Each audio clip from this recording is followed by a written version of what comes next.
I don't see us. Okay, there we go. Yep, we're here. We're live. Welcome. Kind of caught me off guard. Welcome everyone to another amazing edition of Parent Power Hour. Thank you for those who are here with us already. We'd like to welcome our guests, Alie Carter and Frank Patinella. Thank you all for being here. What we usually do on Parent Power Hour, oh yeah, let me get a little messy background out. Okay, what we usually do on Parent Power Hour is start with like a connection question or something just to give people like a feel of, how you're feeling, who you are, those kind of things. Now, today is Valentine's Day, right? So it's, they celebrate love and all that stuff. So what I think a decent check-in question is to tell us someone that you love and or appreciate and, and why. I don't have to give a whole, background of it, but just, just a little reason why. And we'll let ladies go first. We'll start with Alie and then we'll go right to you, Frank. Thank you. So I feel like I need to shout out my fiance. We have been trying to figure out what a wedding looks like during a pandemic. And we're starting to figure it out. So I just appreciate all of the support he always gives. So shout out to Tucker. Awesome. I guess you want me to answer the question next. Yes. Oh my gosh, my heart is so big that I got Valentine's for everyone. But I got to mention my wife first. We've been married for now over 10 years. And, it's been smooth sailing. We are life partners, and I never have to worry about her. She's got my back, I got hers. We work as a team. We have 2 kids, so hearts to them as well. Although sometimes it doesn't feel like we're all on the same team. You know how kids do, right? But they are wonderful, and just trying to do right by them. And of course, all the kids and families and parents in Baltimore City and throughout the state, because this is the work we do: education, funding, education policy, and all students, all families throughout the state are entitled to an education that is adequate, that is excellent, that's high quality, that's going to lead to bright futures. So shout out to all the parents and students out there. Thank you, Frank. Thank you.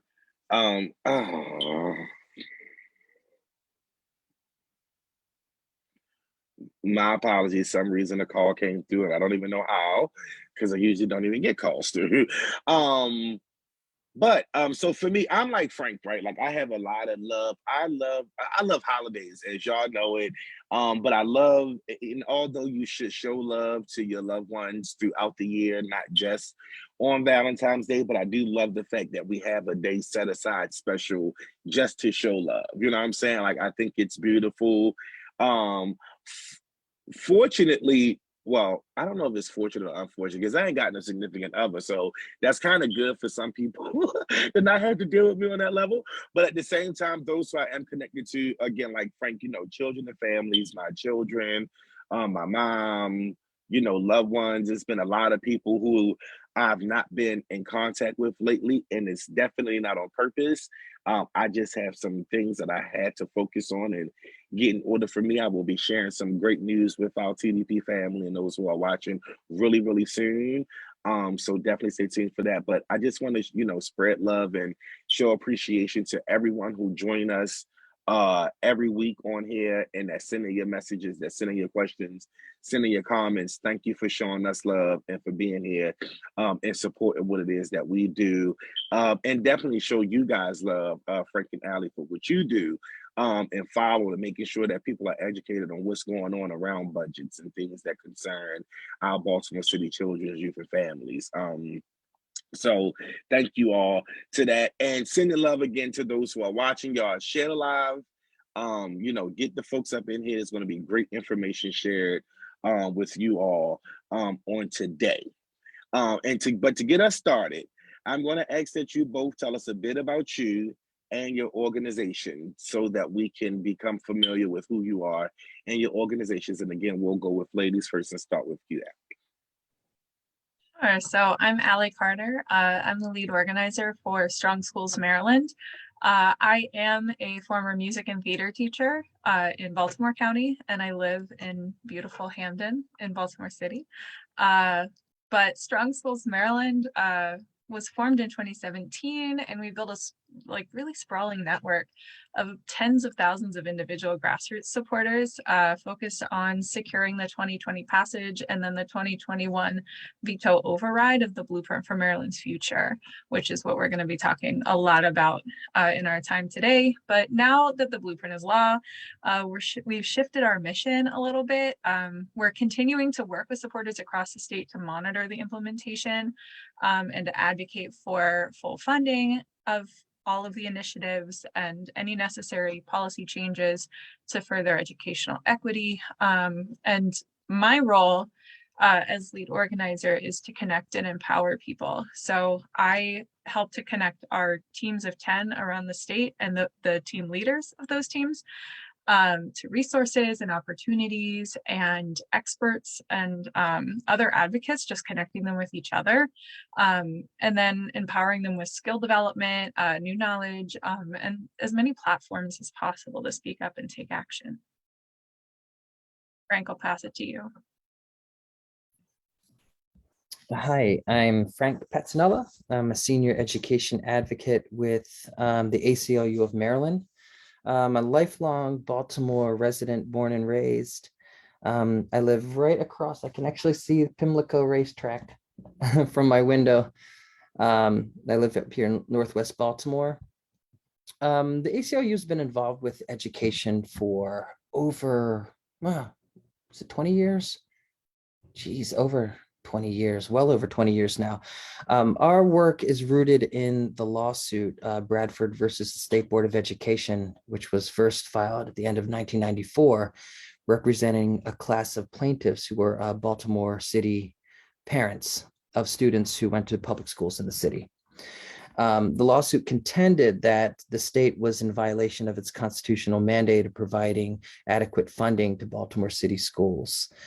And to make a long story short, the judge ruled in favor of the plaintiffs in 2000, and that's when the Thornton Commission was established. So that's the Thornton Commission is the first iteration of the Kirwan Commission, and basically they had the same mission of developing a funding formula that would meet the state's constitutional standard of adequate funding for schools. So the Thornton Commission did its work and came out with recommendations, which was adopted in the Thornton Law, or the Bridge to Excellence Act of 2002. So about $1.3 billion was phased in over a 6-year period. And in 2008, the state cut the Thornton formula. So over the past decade, city schools, as well as other districts, not to the same extent, but have been losing funding every year. And in 2017, fiscal 2017, the state's own report showed that Baltimore City was in the hole, basically $342 million. And that's fiscal 17 dollars. So we're in fiscal year, coming up on fiscal year 23. That number is a lot higher now. The Kirwan Commission was supposed to get, the reevaluation of the funding formula was supposed to begin in 2012. And now we're here 10 years later after when it was supposed to start. So it's been a long time. And this is, one of the core goals of the ACLU in this arena is to secure adequate funding. We have reopened the Bradford lawsuit so that we're actively litigating at the same time as working in Annapolis legislatively to, get as much funding and do our best to fix the situation legislatively. But, failing that, the Bradford lawsuit is still open, has been reopened in 2019, and we represent a new class of parents in Baltimore City who have students in Baltimore City schools. So whatever we don't can't get addressed in the legislature, we're going to have to take it up in court. Thank you again. So y'all understood why I said thank them both for what they do, and what they're a part of, the organizations and the work that they do. So thank you both again for what you do and for sharing a little bit about who you are and what you do. I'm going to put this question out there actually for both of you, because both of you may know information about it, and that is that we know the blueprint for Maryland's future, otherwise known as the Kirwan bill. It passed last year despite the governor's veto. But for those who might not, who may need like a refresher about the bill and stuff, could you all talk a bit about what this legislation means for Baltimore City, in particular, for our city schools, and what exactly does it fund? And we can start, you kind of keep the same way. We'll start with you, Alie, and then Frank, if you want to add something. Sure. So I'm going to get into some specific Baltimore City details as we go, but I want to start with just a big picture, and that the Blueprint for Maryland's Future is a landmark legislation. It is historic, and it aims to transform Maryland's public schools into a world-class system of education. And it does this through an innovative policy framework, responsive funding formula, and first of its kind measures of accountability. So you mentioned that sometimes it's called the Kirwan bill, and you may have heard of the Kirwan Commission. That was the body that analyzed the quality of education in Maryland, and they studied global leaders in education as models, and then they put forth recommendations for policy funding and accountability. Just to contextualize this, before the Kirwan Commission began their work, the last time our school funding formula had been updated was before the invention of the smartphone. And just like, think on that for a moment. We don't exist or communicate or learn in that world anymore.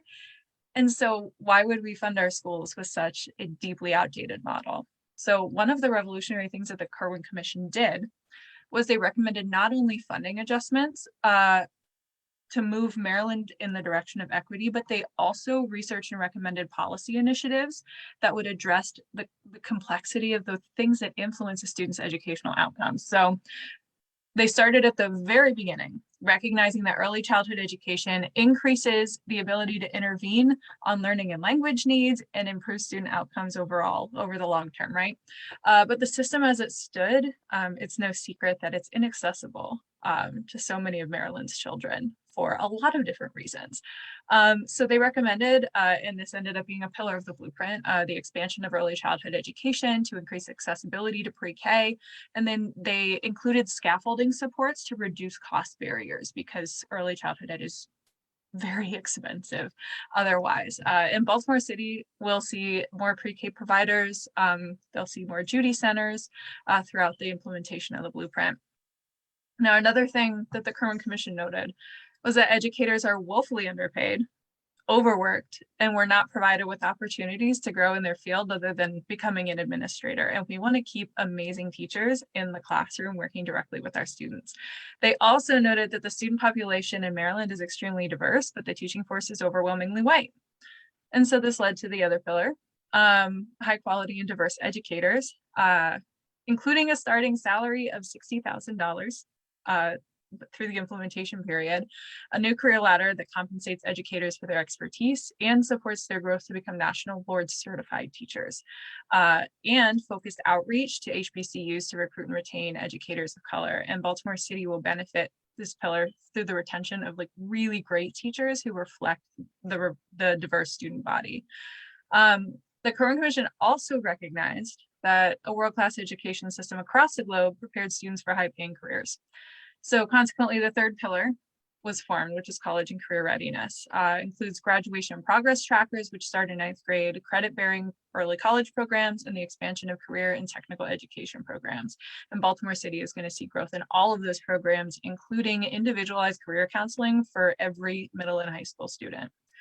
Earlier this afternoon, just at 2 o'clock, State Superintendent Mohammed Chaudhry spoke publicly about the complex nature of poverty and the multitude of ways that poverty impacts a student's academic success and success within a schoolhouse. And so the blueprint not only increases the per pupil funding allocation for Baltimore City and across the state, but it goes even further by establishing it's pretty revolutionary. It's a concentration of poverty grant. So it gives funds directly to school communities who serve high populations of students experiencing poverty, and they're utilized at the school level to develop community schools. And Baltimore City has been a leader in our state with the development of community schools. So this is expanding on the brilliant things that we're seeing happening that address the specific needs of each school. So it's not going to look the same in each school. Some schools will have a school-based health clinic, some will have tutoring services, some will have additional behavioral and mental health supports or English language supports or community partnerships, all sorts of different things. And finally, this is a lot of promise, but to see that promise reach the classrooms, there has to be a measure of accountability. And so the Kirwan Commission looked back and learned from our past and developed an entire pillar for accountability called the Accountability and Implementation Board. And that's a state level independent governing body who not only supports local school districts as they're implementing the blueprint, but they also are a measure of accountability to make sure that the law is being adhered to. So Baltimore City has a blueprint implementation coordinator locally, and they are the person who's responsible for making sure that all of these amazing things that are promised in the language of the law are reaching the classrooms, but they're also the link to that state level accountability body. So that's a little bit, that's a lot of detail on what it looks like, but it's so much and it's so exciting. I wanted to make sure to sprinkle in a little bit of everything. Frank. No, it is. Thank you. Frank, anything you want to add to that? I think Alie did a marvelous job summarizing that so succinctly with enough detail. And I think there's a lot to be excited about. I just wanted to mention just some of the concerns that we have around the blueprint plan. You know, and I know that I'm not delivering a popular message here because, you know, the ACLU wants to see the full funding for the blueprint to come through. But along the way, we have tried to point out some concerns that we've had. And I want to show a slide because this will hopefully help folks understand just the context a bit more. Okay. Okay, so this is the summary. Can you guys see this? Yes. Is that okay? Yes, that's good. They can see it online. You all comment if you can see it online to make sure that you can see it clearly online and share this live, y'all. Get this information out there. Yeah, we good. This is a draft presentation, a preliminary analysis of the budget. So I haven't made this publicly available yet because a lot's still not known about the current fiscal year budget. And the Accountability and Implementation Board, the entity that Alie was talking about that oversees the blueprint, didn't get their funding from the governor this year. So they don't have staff to create guidance and the schedules for implementations of various programs. It's kind of a mess right now, but there is an executive director now with the Accountability and Implementation Board that is, you know, starting to put things together. So that districts and the public can understand what to expect, you know, what the funding that's being phased in is going towards, right? What they can and what parents and students can expect to see in their schools, but that guidance isn't out yet. So a lot of this is confusing. There's also the complication of maybe a good complication of a lot of federal money that is has been infused in school district budgets in Baltimore City and statewide. A lot of that money has been spent, but there's still money there interacting with everything else that is happening. And the idea is that school districts try to approach using this money by finding ways to spend this money in a way that they can staff up in their schools, provide additional resources for tutoring and mental health and a number of things, knowing that there's blueprint money coming in subsequent years so that they can support or continue supporting or funding the staff and programs that they get started with the federal money. So it's complicated. But I want to show folks what the basic formula looks like and some of the changes in the basic formula. So this is called the foundation or the base of the formula. So every student in the state gets this $7,331. Actually, that was last fiscal year's amount. It's a little higher this year. But the idea is that over the 10-year phase-in, the base goes from this amount to the 12,138 amount, right? So that's good, right? This is all supposed to support the new blueprint programs. These weights here for students of low income, English language learners, and students that require special education, these are called weighted categories, and they multiply against the base. So a student that qualifies for free and reduced meals gets 97% of the foundation amount, right, in any given year. And English language learners get 99% of that base, and special education gets 74%. So what the blueprint formula does is it decreases the weight from 97% to 74%. It decreases the weight for English language learners from 99% to 87%. And special education weight doubles. So there have been some changes here, and we don't quite understand the implications of these things, but we can say that for low income students and English language learners, that the formula is actually less equitable because proportionately they are getting less than what was under the previous formula. There is this concentration of poverty addition to the formula, so that increases funding for certain schools that have high concentrations of poverty. So schools with 55% poverty and above, and as you increase in poverty in terms of the school's population to 80% or above, you're getting the maximum amount of per pupil dollars there, which is around $3,400 per pupil. So that balances things out. But for students of low income that aren't in those schools that meet that threshold of 55% or above, they're getting proportionately less. And then English language learners, there is a decrease in that amount in the weight multiplier. So they're getting proportionately less.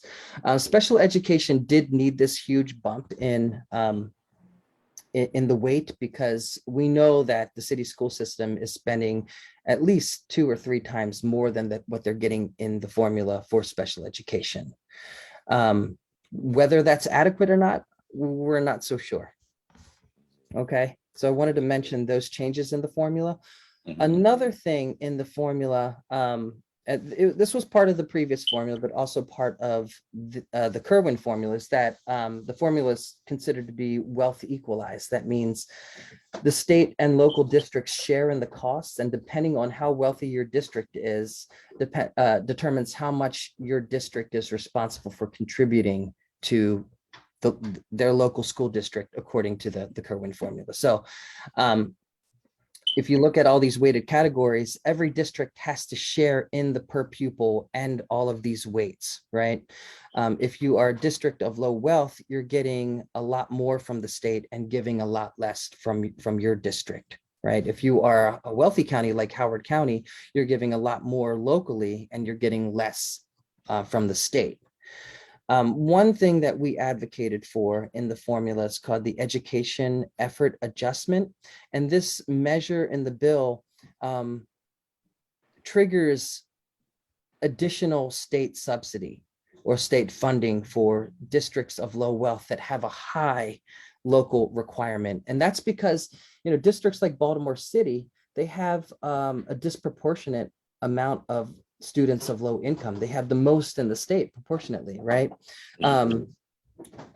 Same with special education. We have among the highest percentage of special education students in our school district. So just by that fact, the Kirwan formula, as initially proposed, was disequalizing, inequitable, and I thought very unfair.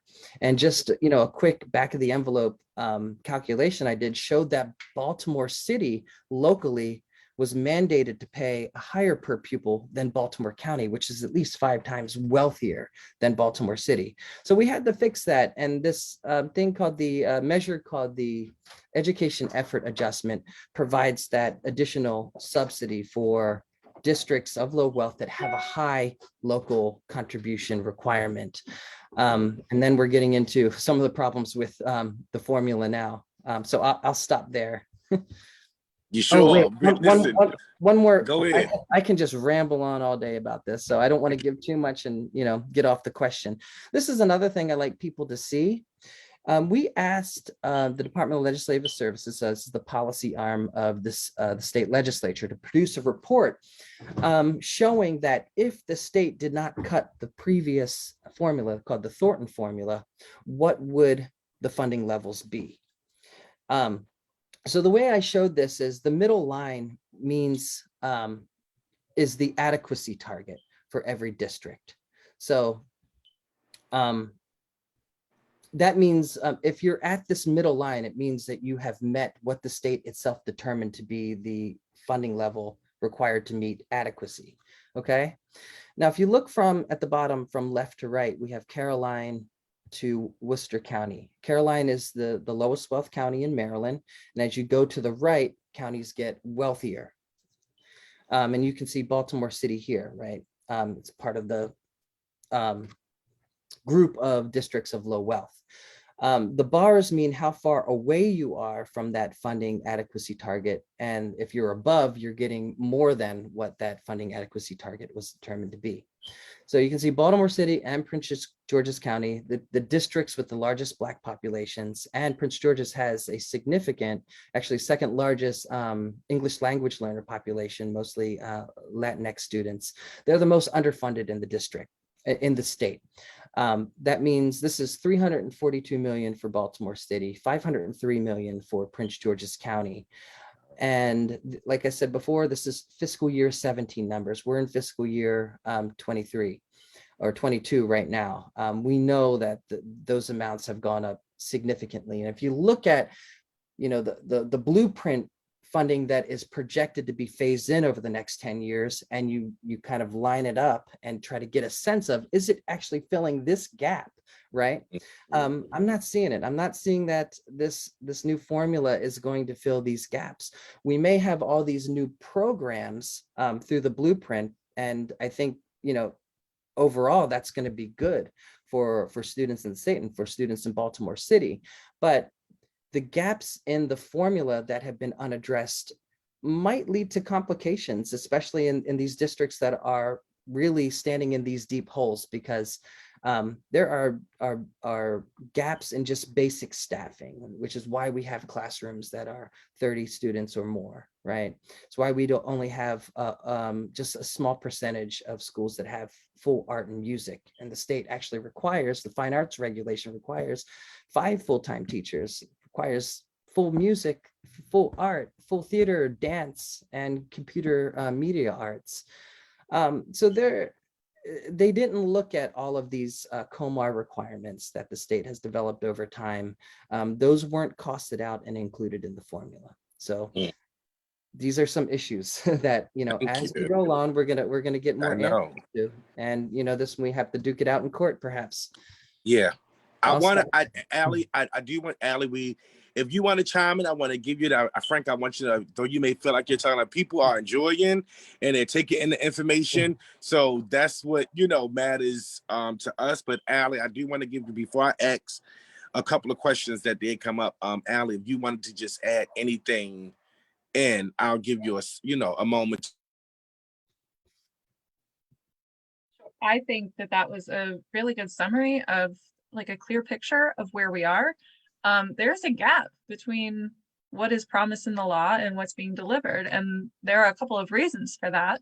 One, as Frank mentioned, the Accountability and Implementation Board was supposed to have 4.8 million in funding, the majority for which is technical assistance to local school systems so that they could understand this complex piece of legislation and make it happen in each classroom. That doesn't exist. So I'm a teacher, and teachers are no stranger to figuring it out as you go and trying to do the best you can with very little resources. We know that all too well in our classrooms, but that is not how this should be functioning. The other thing, I'm really glad that Frank brought up the education effort adjustment, because that is our current predicament. Governor Hogan's proposed fiscal year 23 budget made cuts to the funding for only two jurisdictions, and that is Baltimore City and Prince George's County, and that is the education effort adjustment. We are currently waiting for a decision from the Attorney General's office as to whether this is recommended or mandated in the language of the law. But the fact is that every single county is getting their full funding except for the counties that serve the highest populations of students of color. This is perpetuating racial inequity, and it's unconscionable. And let's put some numbers to it. Baltimore City is being underfunded by $99 million. Prince George's County by $26.5 million. And the total underfunding of the blueprint in the governor's proposed budget is $140 million. We can't let that happen, to say the least. So right now, local systems, if this is not remedied by a supplemental budget, which has to go through both the legislature and the governor does have to be part of introducing that. If that is not remedied through a supplemental budget, then Baltimore City, for example, is going to be in a position where they have to either pull money from other public services like fire and libraries, or in order to like fund that gap, or schools are going to have to go without $99 million in funding. And the fact that it's only two counties that are put in that position, I don't think I need to say any more about why this is an issue, but it's a big problem. So I will say that if you go to Strong Schools Maryland's social media, on Facebook, Instagram, Twitter, there is an email action to email members of the Senate Budget and Taxation Committee and the House Appropriations Committee. It's quick, easy, click a button and send it. But we're calling on members of those committees to take action on a supplemental budget. And if whom people need to contact, if there's any way of sharing that information so that we can share it with folks to do, please do so. We'll pin it in the comments and stuff for people to contact them. But I want to acknowledge a couple of comments that we have. First, again, folks, I appreciate that you're speaking plain English and able, for people to be able to understand and relate to and get it. But we have a couple of questions and the decrease of the weighted categories. And I don't know if Frank, if you can explain, so I'm gonna read the question out exactly. Say, how is it that all the blueprint language is about these weights and the percent actually being spent is reduced? And then someone else asks why the decrease in these weighted categories. So just saying. The formula that I showed you in the PowerPoint really just means how state and local money get to the school district. It doesn't mandate the school district to spend every dollar amount that comes through those weighted categories on those populations. The blueprint made some changes there, though, and we should see some guidance about that. But I think there's been much more emphasis this time around that those dollars need to be reaching the classrooms. Gotcha. But that's a great question, and that comes up all the time, right? Mm-hmm. So, I'll still let you answer because we have it. So, Frank, would you say, and Alie, of course, you can chime in as well. Is the blueprint actually enough? I guess if panned out and happens exactly the way, is it enough to fix the inequities that exist? I think, like I said, I'm not delivering a popular message here, but I think no is the answer. It's not enough to overcome the inequities. And the other thing about the blueprint is that it's a resource bill, strictly a funding and resource bill.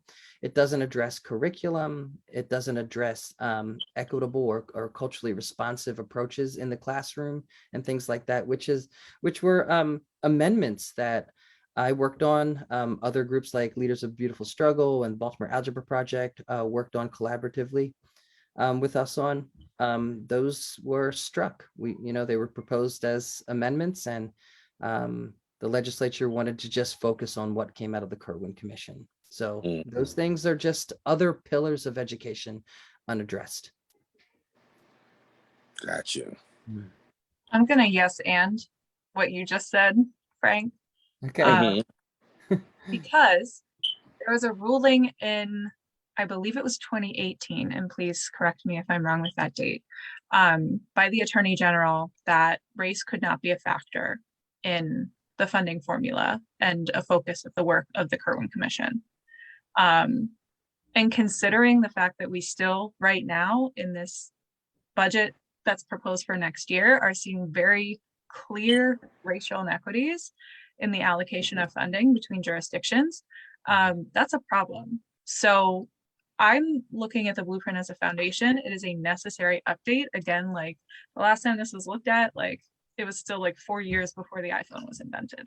So it needed to be updated, and it's wrong that it took that long to update it, to say the least, but it's a foundation that we have to build upon. And that's why, so Strong Schools Maryland is a kind of a unicorn of an organization that formed like with the intention of getting this bill passed into law, but we're sticking around afterward. Typically, those organizations kind of dissipate once the law is passed, but this is really the make or break point for this policy because there's still work that needs to be done. There's updates that need to be done. And the AIB actually has an annual report that will come out to the Maryland General Assembly about any legislative additions and fixes that need to happen. So there is another arm of advocacy that can happen, being empowered with those relationships with that accountability measure.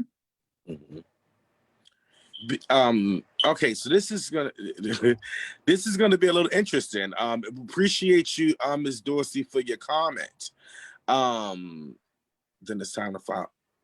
Okay, money we get, it is not being managed properly.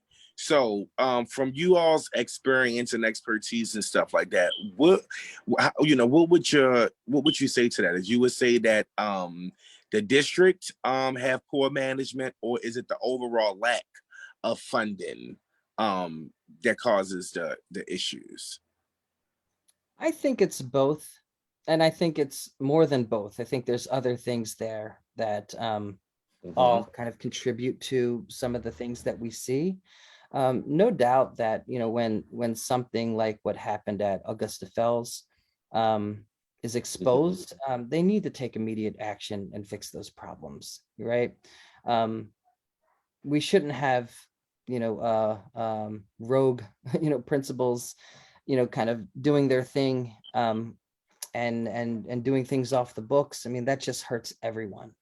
So, I'm not going to push back on that, but I will say that, accountability tends to work one way when it comes to education funding.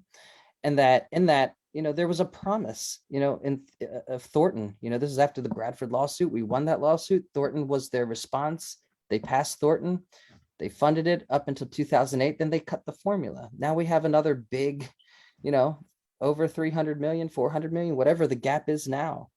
Who's holding the state accountable for that? I don't think they have a right to point their finger at the city school district and say that you guys are a failing system, when they themselves have not followed through on their promise to provide what they determine themselves to be adequate funding for Baltimore City schools. Right. And then the other thing I want to mention is just the general framework of schools. Just where we are in education. I think there's a lot of good things, great things in the blueprint plan, but I feel like, it is the really only framework being applied to our schools, right? I think we need a much more nuanced approach in Baltimore City, and that just wasn't included in the blueprint. It's not valued by just by looking at what are the metrics for measuring whether a student is going to succeed or not, or whether a student is successful or not, right? It's all based on test scores, attendance rates, graduation rates. Now there's the college and career readiness program and the tracking system. Like I said, all good things that, we should have those measures, but what are the other measures that predict student outcome? And if you look specifically at Baltimore City students that are living in neighborhoods that have been devastated, right, by racist policies and discrimination, disinvestment, then, we have to look at what other kinds of frameworks that are more conducive, or that approach education in a way that makes sense to them, right? And so some of the things that, culturally responsive pedagogy is something that we tried to get into the bill, because that has specific things, right, that teachers would approach the work with in classrooms, right? Centering a student's race, a student's culture, uplifting a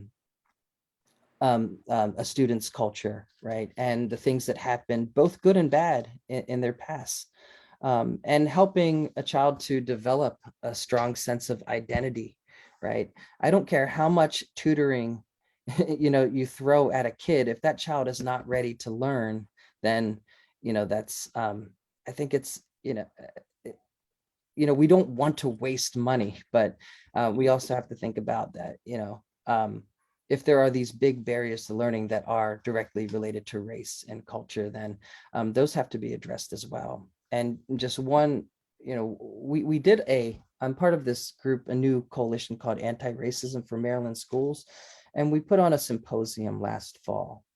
And one of the mental health professionals there, his name is Bobby Holmes, you might know him. He's doing great work with youth in the city. And he was, they were talking about a book that was assigned to them to read. One kid said, that's for white people, meaning reading is for white people, right? So, like I said, I don't care how much, tutoring and money is thrown at trying to get this particular child to succeed on a test if he is not willing to, if he believes that reading and that kind of work is just meant for white kids. So there's a lot of, a work that we need to do to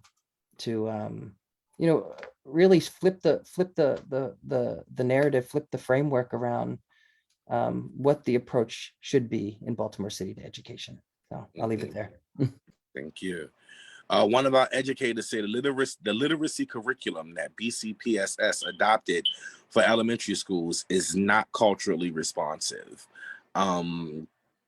As an educator, just so that you all know, the link that we were talking about posting for you to take action against the government is pinned right in our comment section. So you can follow that link, copy and save that link for you to take action, as well as make sure that you share that link in this live with other people as well.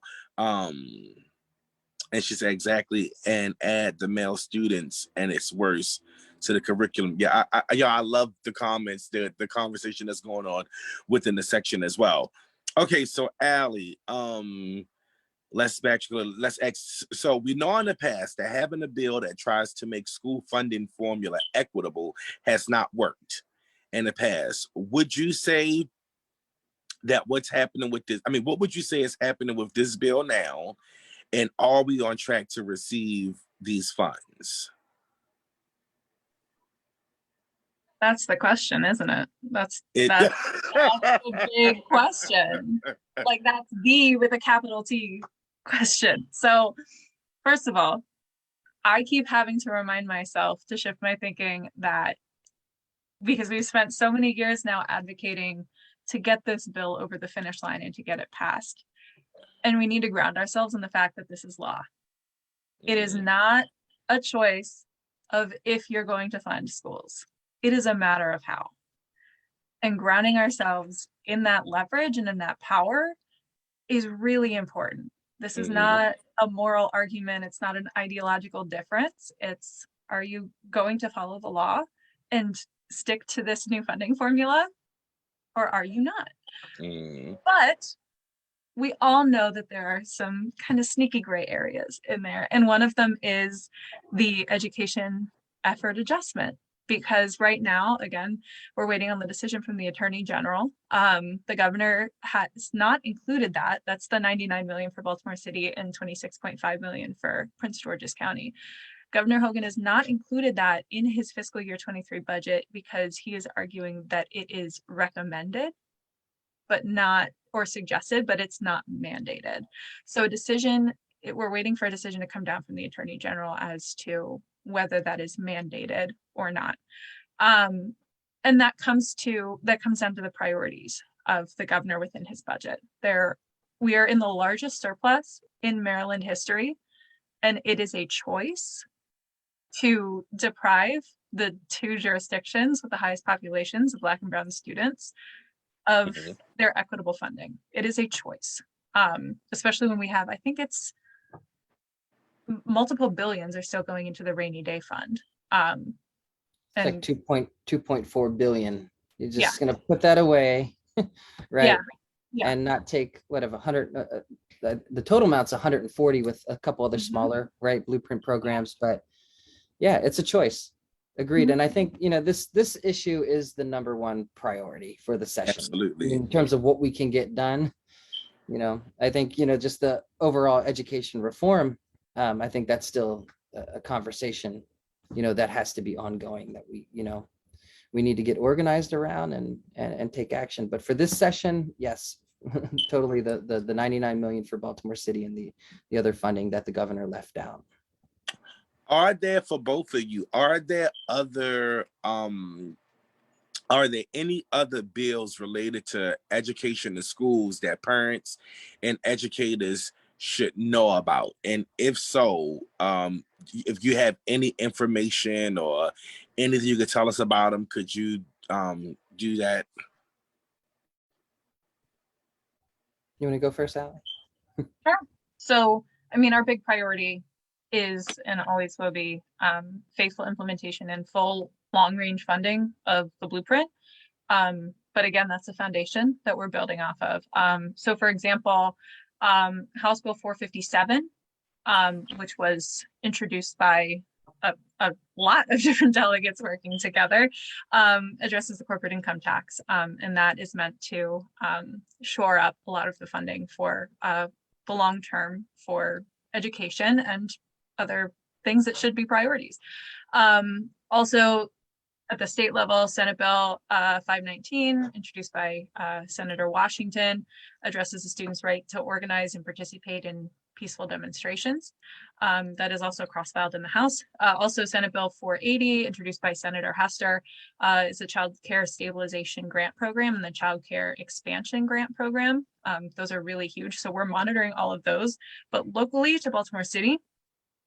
And this is something that whoever commented about the literacy side of things might be interested in this one. This is House Bill 438, introduced by Senator McCray of Baltimore City, and it's establishing the Baltimore City Young Readers Program within the Division of Children and Youth. So the intention is to increase the distribution of books to children, particularly children who are experiencing poverty, getting books into their hands. And also House Bill 433, which was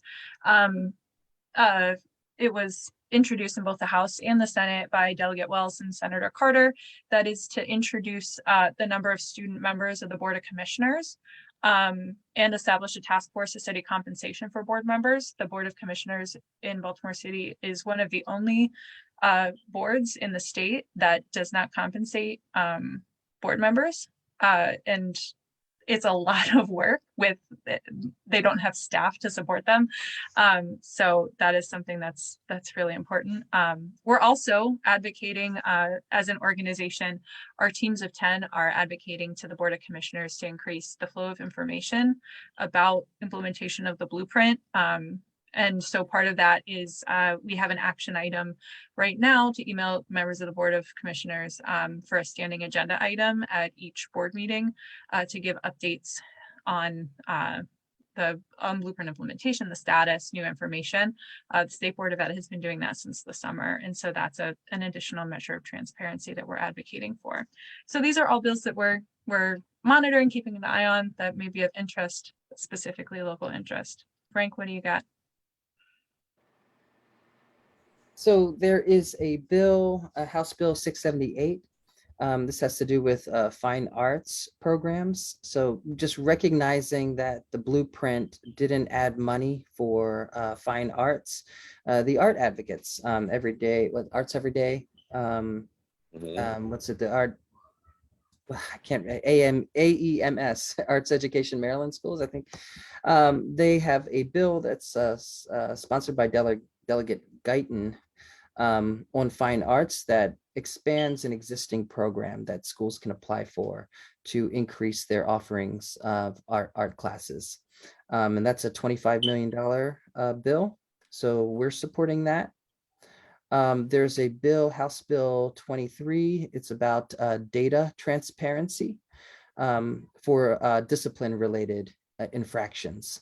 So this bill would make it public, and MSDE would have to put this data on their website of all the suspensions and discipline matters that happen at the school level, disaggregated for race, gender, special education, immigrant status, things, categories like that.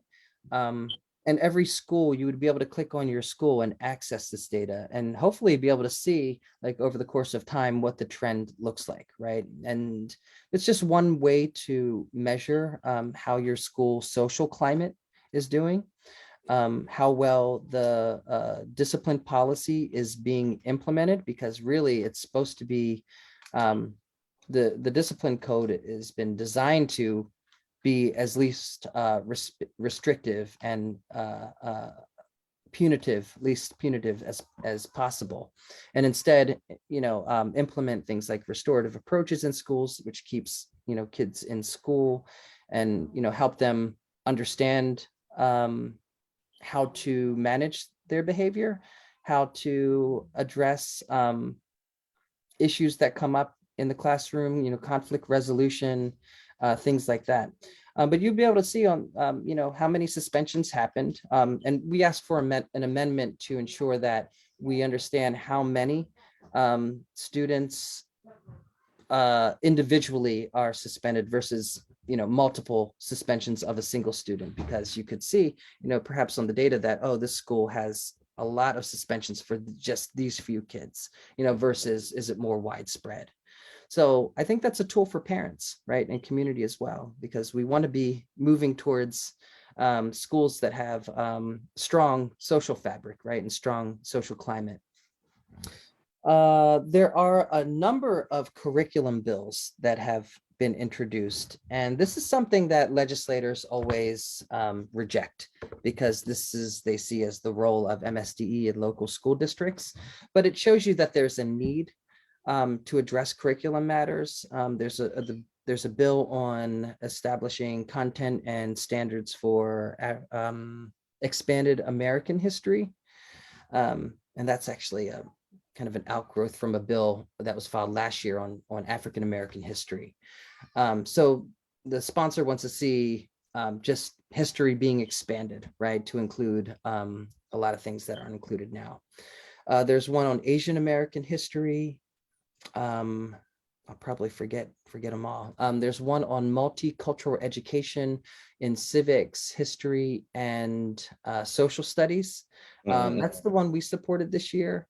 And the good thing about this bill is that it doesn't require school districts or MSDE to adopt anything. It establishes a commission to study and make recommendations on curriculum and content standards for history, social studies, and civics education from a multicultural perspective.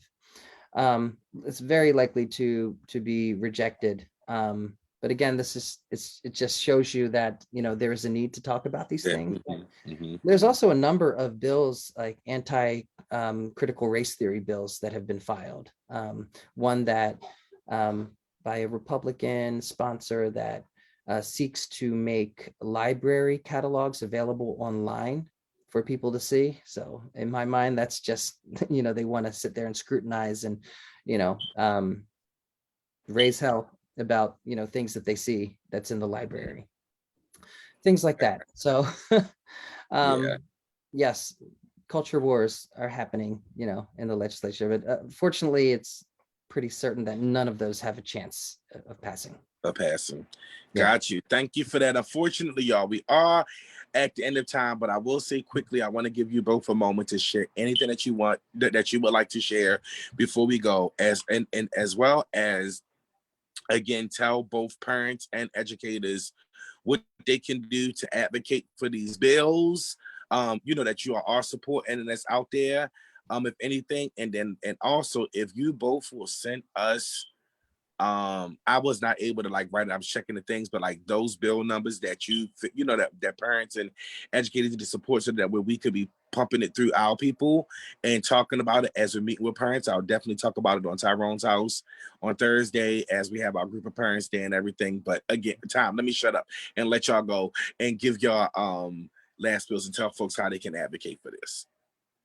We'll go with you, Alie, first. Sure. So there are a lot of different ways to get involved and stay informed with us. We put out during the legislative session right now 2 newsletters a week, the pop quiz on Monday and the report card on Thursday. Those have up to the minute updates from the legislative session, and also action items. And a lot of those are very quick and easy. You click a button and it sends an email directly to your lawmakers, because we know that you all have a million things on your plate, and we want to make sure to give you accessible actions to take to.